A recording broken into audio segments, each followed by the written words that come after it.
Just a month after Nintendo ushered in the Switch 2, you might think they are resting on their laurels. But what if I told you they are already busy polishing the experience, and those initial sales numbers? Well, they might be even bigger than we thought. We have all seen how the Nintendo Switch 2, barely a month into its lifespan, has taken the gaming world by storm. The initial buzz, the long lines, it felt like a true console event. But while the excitement might have settled a touch, Nintendo certainly has not. In fact, they have been hard at work behind the scenes, and the fruits of that labor just dropped with System Update 20.2.0. So what exactly does this new update bring to the table? Remember, even the best new hardware always has a few kinks to iron out. First up, Nintendo tackled a rather specific, but important glitch related to parental controls. Imagine you are upgrading from your trusty old Switch to the shiny new Switch 2, expecting all your carefully set parental control settings to seamlessly transfer over.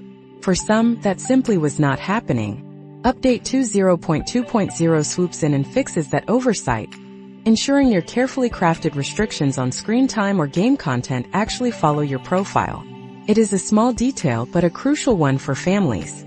Then there is that niggle with the internet settings.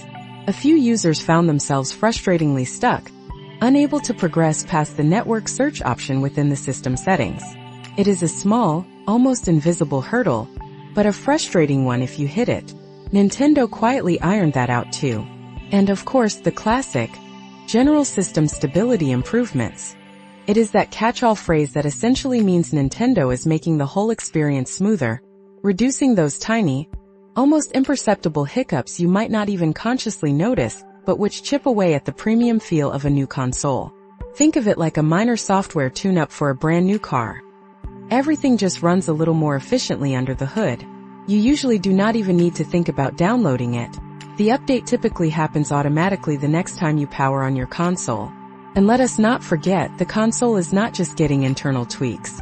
We are also looking forward to the release of Donkey Kong Bananza, the next big exclusive that is bound to inject another surge of excitement into the Switch 2 ecosystem. But the software side of things is only half the story. The big question everyone is asking is, how well is the Switch 2 actually selling? Nintendo, true to form, has been rather tight-lipped about official sales figures since launch. However, a little while ago, a rather intriguing number briefly appeared online, hinting that the new console had already sold over 5 million units by the end of June 2025. Now, these details quickly vanished, leaving us to wonder if it was an accidental leak, or just an early placeholder. We will likely get the definitive answer, and perhaps a clearer picture of just how massive this launch truly was, at Nintendo's next investor conference.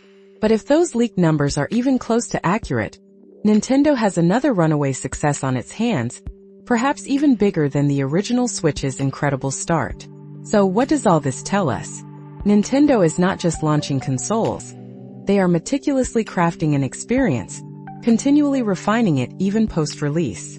It is a proactive approach that ensures the Switch 2 is not just a powerful piece of hardware, but a well-oiled machine ready for its long life ahead. Are these small fixes enough? Or do you think Nintendo needs to tackle bigger features next? We would love to hear your thoughts. Stay tuned for more updates and make sure you subscribe to the podcast so you do not miss our deep dives into the next big things in tech.